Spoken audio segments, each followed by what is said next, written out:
হয় না যে বিসিবি খুব একটা ডিসিপ্লিন একটা অর্গানাইজেশন, যেটা বাইরে থেকে অনেকেই মনে করে এর চাকচমক দেখে মনে করে বা অনেক কিছু দেখে মনে হয় যেন বিসিবি বোধহয় দারুণ একটা অর্গানাইজেশন। কিন্তু আমার মনে হয় যে এটার যে অপরচুনিটি ছিল, বিসিবিতে যে অপরচুনিটি ছিল, সেটার ম্যাক্সিমাম ইউটিলাইজেশন মোটেই হয়নি।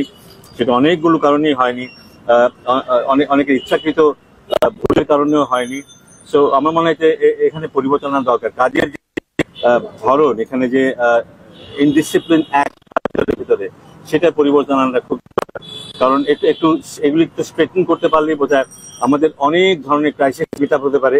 এবং একটা প্রসেস যদি ঠিকমতো চলে, দেয়ার ইজ নো রিজন আমরা কেন ক্রিকেটে আরো ভালো করতে পারবো না।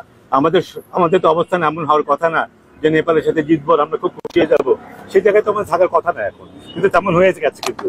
তো আমার মনে হয় যে এখানে সুযোগ আছে, ভালো কাজ করতে পারলে বাংলাদেশের ক্রিকেটকে আরো অনেক উপরে নিয়ে যাওয়া সম্ভব। স্যার, আপনি কি প্রশ্ন করতে যাচ্ছেন সেটা হচ্ছে যে আমরা এর আগে দেখেছি যখন বোর্ডের ডিরেক্টররা যখন ছিল দেশের বাইরে ট্যুর হয়েছে, তারা টিমের সাথে গেছে, অনেক তারা বিভিন্ন দেশে তারা ট্যুর করেছে। আজকে যখন দেশের এই অবস্থা, ক্রিকেটারদের সামনে পাকিস্তান সিরিজ, এরপর ইন্ডিয়া সিরিজ, অনেক ইম্পর্টেন্ট সিরিজ আছে, ওয়ার্ল্ড কাপ আছে মেয়েদের, এই অবস্থায় বোর্ডের অনেক ক্রিকেট কর্তারাই বোর্ডে আসছেন না, একেবারে অভিভাবক শূন্য অবস্থায় আছে ক্রিকেটটা এবং ক্রিকেটাররা।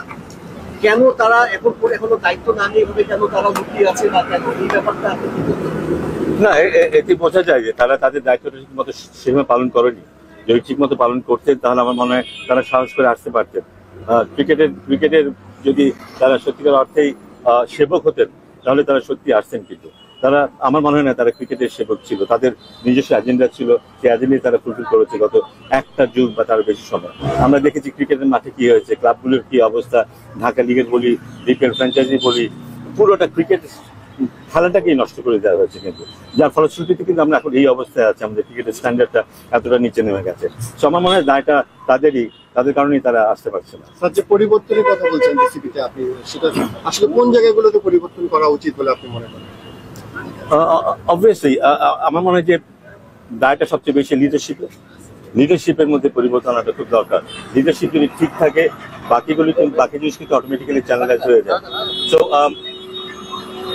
মানে এখন তো ব্যাপারটা হচ্ছে যে আইসিসির আইন সংক্রান্ত অনেক বিষয় আছে, রিফর্মেশনের ব্যাপার যদি আমরা বলি, অনেক সমস্যা আছে। But at the end of the day আমরা তো ডেফিনেটলি চাইবো এমন একটা বোর্ড হোক যেখানে ভালো একজন লিডার থাকবে, যার ভিশন থাকবে, যার মধ্যে বড় কিছু সব দেখার স্বপ্ন থাকবে, যে বাংলাদেশ ক্রিকেটকে অনেক উপরে উঠিয়ে নিতে চাইবে, এবং সেই জন্য যে স্বচ্ছতা, যে জবাবদিহিতার ব্যাপারগুলো থাকা প্রয়োজন সেগুলো থাকবে। তো সেরকম মানুষজনই দরকার, এবং সেরকম অনেক মানুষ কিন্তু আমাদের দেশে আছে।